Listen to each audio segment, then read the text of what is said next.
Hi community. Today I want to talk about something that's near and dear to my heart. I love this.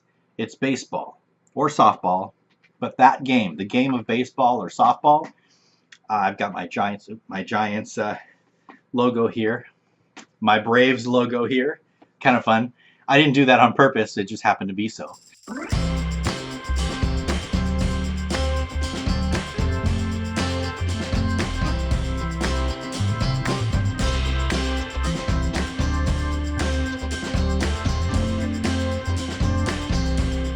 But I wanted to talk about baseball and softball. So those of you who know the sport well, you'll understand this a little bit easier than those of you who don't know the sport as well.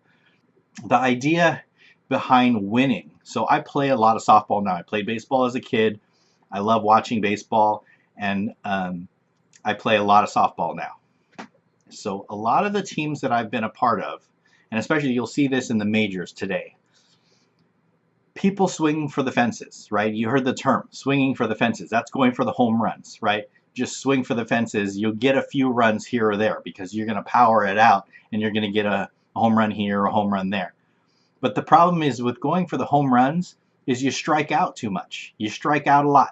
Now, not necessarily in softball, slow pitch softball, because it's more difficult to strike out unless you're a novice player.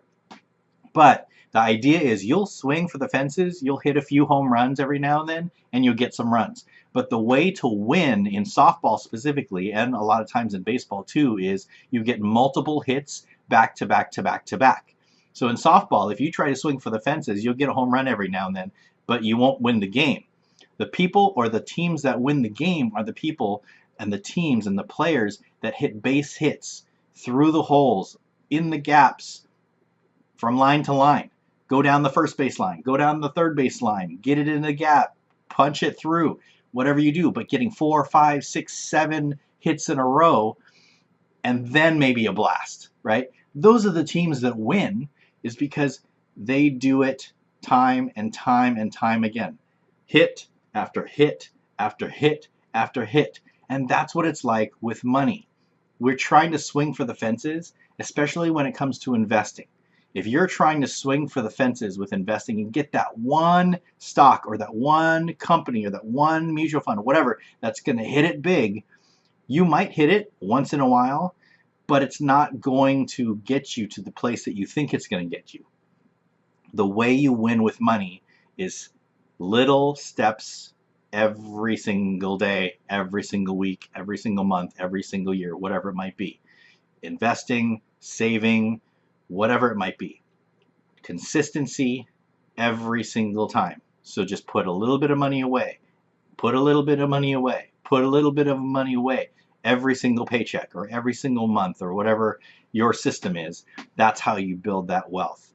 Same thing with saving. Every single month or every single paycheck, you just tuck a little bit away, tuck a little bit away, tuck a little bit away. If you're saving for an item, if you're saving for your emergency fund, if you're paying off debt, if whatever it might be that you're doing with money, it's the singles, doubles, triples consistently every single time that wins you that race, rather than the big home runs that you're trying to hit. You'll hit one of them here and one of them there, but that's not how people win with money. People win with money with consistency. And that's my tip for today, is be consistent with whatever you're doing with your money, whether it be saving, whether it be paying off debt, whether it be investing. Doesn't matter. I don't care. It has to be consistent, and that's how you're going to win. Win by consistency. And that's how you win softball as well. Trust me, I've been on teams that have gone for the fences and lost, and I've been on teams that look like they're not that good, but they just hit the ball and they get consistent and they hit and hit and hit and hit and score a bunch of runs every single inning. It works with money and it works with baseball.